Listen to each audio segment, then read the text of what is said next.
तो डीएसपी साहब, फिर उस जो कातिल है, जो दोषी है, उसकी पहचान कैसे हो पाई? कि अगर गवाहों की बात की जाए कि एक मुश्किल हो जाता है गवाहों को इकट्ठा करना, कहीं इधर उधर गवाह हो जाते हैं, कई किसी दबाव के अंदर इधर उधर, उनको जोड़ना तो बड़ा मुश्किल होगा आपके लिए। नहीं, उसके बाद गाँव के लोगों की बात की जाए तो फिर कार्रवाई कहाँ रही सर? फिर आगे जो दोषी है उसको फांसी की सजा हो, कैथल में पहुंचे थे और आपके नाम भी एक चिट्ठी लहरा दी गई थी वहाँ कि डीएसपी साहब लिख कर दे दीजिए।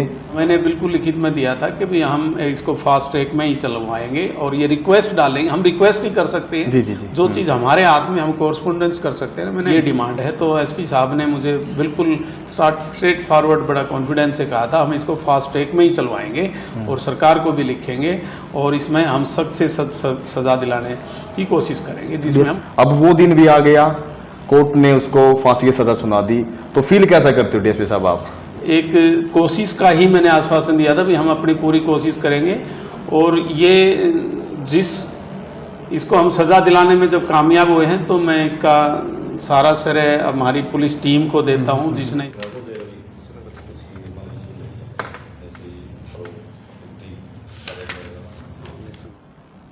तो नमस्कार, आप देख रहे हैं KBN 24, आपके साथ रणदीप धानिया। फिलहाल अगर बात की जाए हरियाणा के कैथल और विधानसभा कलायत की, कलायत का एक गांव जिसके अंदर एक मासूम बच्ची की निर्मम हत्या कर दी गई थी, और पूरे हरियाणा भर की बात करूं या फिर पूरे देश की बात करूं, हर जगह पर कैंडल मार्च निकाला गया था कि उस बेटी को, 7 वर्षीय उस बेटी को इंसाफ मिल सके। पंचायतें हुई, तमाम तरह से लोगों ने अपील भी की प्रशासन से और सरकार से कि जो दोषी है उसको फांसी की सज़ा दी जाए। उसको लेकर निगरानी, जिस प्रकार से मैं कलायत डीएसपी सज्जन कुमार जी की बात करूं, मेरे साथ वो भी हैं, कि जिस प्रकार से घटना हुई, कहां से सिलसिला शुरू हुआ, कि कहां से जो प्रशासन है उनको पता लगा, कि आगे जो गतिविधियां चली प्रशासन की, उनसे खासकर यही बात करेंगे। सर, सबसे पहले तो KBN 24 में स्वागत है। Thank you.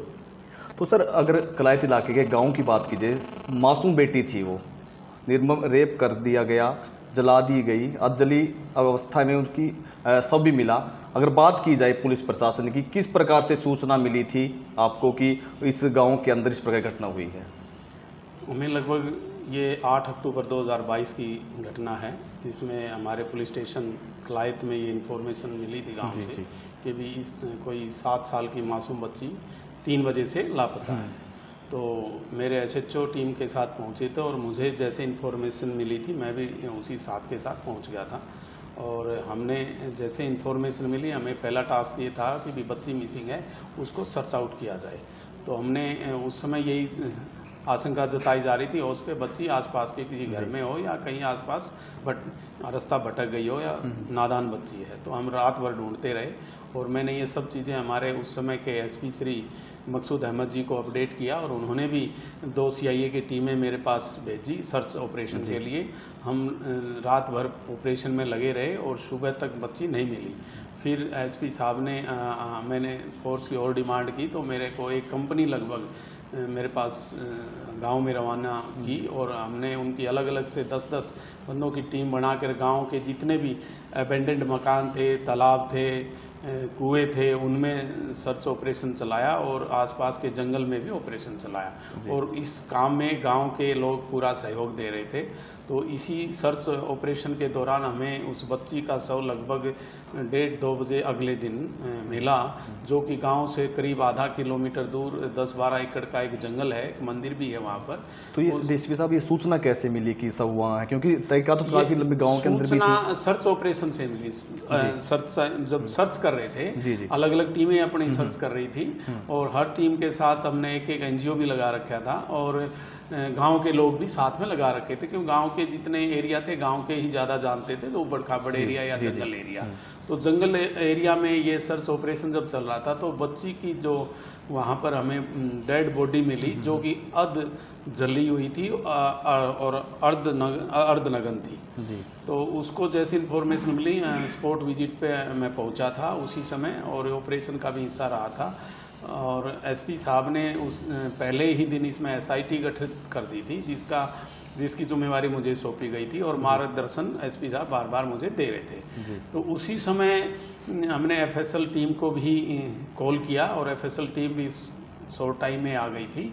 तो घटना का हमने जहाँ पर हुई थी ये उसका पूरा सीन को हमने कोऑर्डिनेट किया, उसकी जितने भी फिजिकल और केमिकल एविडेंसेस थी वो कलेक्ट की, जो भी वहाँ पे मिला, जो कि किसी केस को सजा दिलाने में हमारे बड़ी महत्वपूर्ण चीज़ें होती हैं, वो सब एफएस टीमें की फ़ोटोग्राफ्स किए और वीडियोग्राफी की। तो डीएसपी साहब, जिस प्रकार से जो पुलिस प्रशासन था वो अपनी कार्रवाई में लगा हुआ था, सूचना ये भी आ रही जिस प्रकार से जो पुलिस की टीम थी वो गांव दर गांव जा रही थी, जो दोषी है वो भी साथ साथ टहल रहा था वो भी उस दौरान। ये चीज़ें हमारे को जब हमने दोषी को राउंड अप कर लिया और उससे पूछताछ की तो ये बिल्कुल सामने आई थी। पहले वाले दिन शाम को जब हम गांव में सर्च ऑपरेशन कर रहे थे तो वो भी साथ में घूम रहा था, ये गांव से पता लगा था। हम उसको आइडेंटिफाई नहीं कर पा रहे थे, लेकिन उस समय किसी को पता भी नहीं था भी ये ही इसमें ऐसा अपराध करने वाला मुलजिम है। तो पुलिस ने जो इस प्रकार से दोषी था वो, जिस प्रकार से आपके साथ यही सूचना आ रही थी बार बार उस दौरान कि वो साथ साथ टहलता रहा, कभी कहते दूसरे गांव के अंदर वो बच्ची मिल गई। हाँ, इस तरह की अफवाहें से भी फैली थी। अफवाह आई थी कि भी पास का गांव था, कोड़ी खां है शायद वो गाँव, जी, उसमें सभी, मैं खुद भी दौड़ के गया था, भी उस मंदिर में अनाउंसमेंट हुई है भी कोई बच्ची मिली है, लेकिन जब वहाँ पहुँचे तो वहाँ ऐसी कोई बच्ची नहीं थी। लेकिन बाद में फिर ऑपरेशन को बीच में डिस्टर्ब हो गया, बल्कि दोबारा फिर ऑपरेशन शुरू किया तो उसी सर्च ऑपरेशन में हमें ये बच्ची मिली। तो डीएसपी साहब, फिर उस जो कातिल है, जो दोषी है, उसकी पहचान कैसे हो पाई कि ये बंदा है वो? ये टेक्निकल इन्वेस्टिगेशन का आधार लिया। गांव में जितने भी कैमरे थे हम उसमें उनको खंगाल रहे थे। थोड़ा टाइम का उपचुक हो गया था, क्योंकि कंप्लेनेंट ने हमें बताया था कि बच्ची घर पर 3 बजे के बाद निकली है, जबकि वो घर से 1:30 बजे के आसपास निकल गई थी। तब हमने और पीछे से कैमरे चेक करने शुरू किए तो ये बच्ची जो है, जो ये इसमें जिसको सज़ा हुई है मेन पवन, उसके साथ जाती हुई नज़र आई और गांव के ही लोगों ने उसको पहचान लिया भी ये पवन है और इसका घर भी, जो ये विक्टिम बच्ची है, इसके नज़दीक ही घर है इनका और उनके परिवार में भी लगता है, उसका चाचा शायद वो लगता है।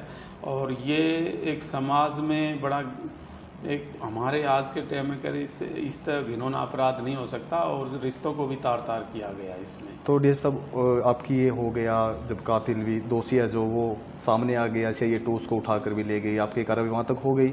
उसके बाद गाँव के लोगों की बात की जाए तो फिर कार्रवाई कहाँ रही सर फिर आगे? हम दूसरा पहलू इन्वेस्टिगेशन का रहता है। इन्वेस्टिगेशन हमने स्टार्ट की है, उसमें जितने भी विटनेसेस हमारे सामने आए उनकी स्टेटमेंट रिकॉर्ड की गई और जितनी भी हमने फिजिकल और केमिकल एविडेंस कलेक्ट की थी और फिर उसका पोस्टमार्टम करवाया था, वो सब हम फॉरेंसिक्स लेबोरेटरी में भेजे गई थी जी। और इसमें पोस्टमार्टम रिपोर्ट का भी एक इम्पोर्टेंट रोल रहता है, जो काज ऑफ डेथ बिल्कुल क्लियर आ गया था और जिसमें उसको मुलजिम को ये सज़ा दिलाने में कामयाबी मिली। तो कैंडल मार्च निकाले गए, महापंचायत बुलाई गई थी, कैथल भी पहुंचे और जगह जगह गांव की बात की जाए वहाँ भी लोग इकट्ठा हुए लोग कि जो दोषी है उसको फांसी की सज़ा हो। कैथल में पहुंचे थे और आपके नाम भी एक चिट्ठी लहरा दी गई थी वहाँ कि डीएसपी साहब लिख कर दे दीजिए भी कार्रवाई अच्छी होगी, फांसी मिलनी चाहिए, यानी आपकी जिम्मेवारी होगी। तो ये अपराध जघन्य था और बहुत ही घिनौना अपराध किया गया था, जिसमें रोष होना और गुस्सा होना स्वाभाविक था।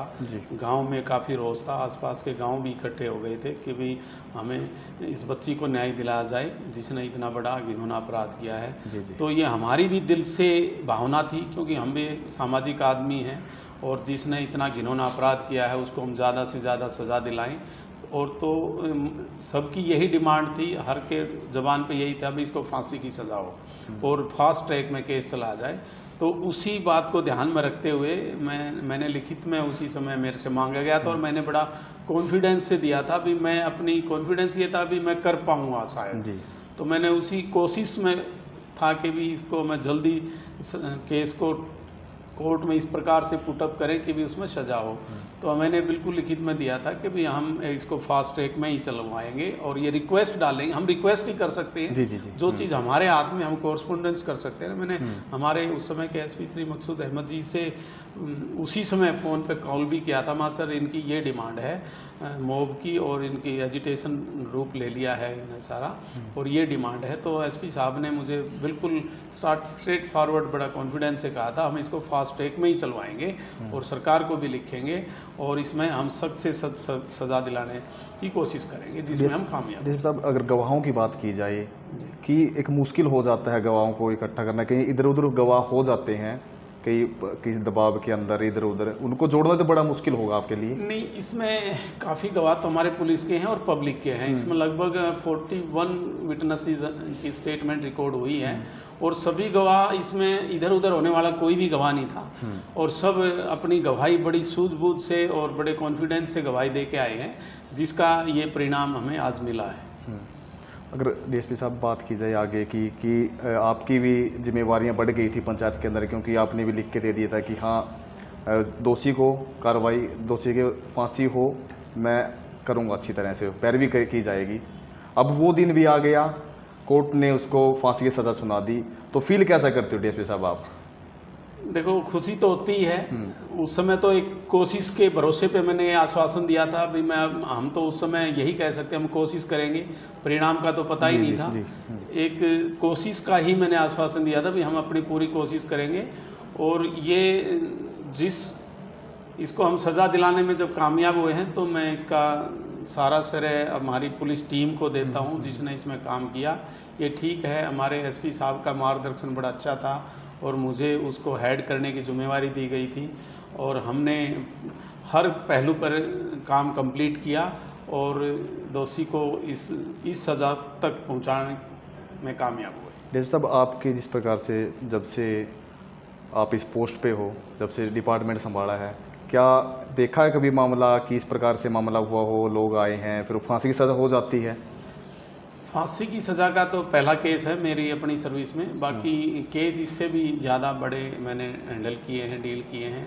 जब मैं रोहतक डीएसपी हेडक्वार्टर था, वहाँ भी एक मासूम लड़के ने अपने परिवार के 4 सदस्यों को गोली मार के कत्ल कर दिया था, एक किस्म से, जो विजयनगर की घटना है, शायद आप लोगों ने सुनी होगी।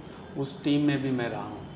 तो डीएसपी साहब, जो लोग हैं, गाँव के लोग हैं, फिर हरियाणा के लोग हैं, उन लोगों से क्या अपील रहेगी आपकी? देखो, मैं तो इस आपके माध्यम से एक ही अपील करना चाहूँगा भाई, अपने छोटे बड़े जो भी बच्चे हैं उनको थोड़ा ध्यान से रखें, उनको समझा के रखें और ख़ासकर मासूम बच्चों को, चाहे वो मेल है या फीमेल है, उनको गुड टच बैड टच के बारे में बताएं और अनजान के साथ कोई ज़्यादा चीज़ें अपनी शेयर ना करें और उनके घर को छोड़ के ऐसे बाहर न जाएं। खासकर ये पेरेंट्स की भी जिम्मेवारी बन जाती है अपने बच्चों को संभाल के रखना, भी बच्चा आप स्कूल में है या बाहर है, थोड़ा ये देखना पड़ता है। और लेकिन ये एक मैं कोर्ट का धन्यवाद करना चाहूँगा, समाज में हमारे बहुत अच्छा मैसेज गया है। तो इस प्रकार का अपराध जो करेगा उसको इस तरह की सज़ा मिलेगी, तो उसका भी एक डर भय स्थापित होगा इसमें।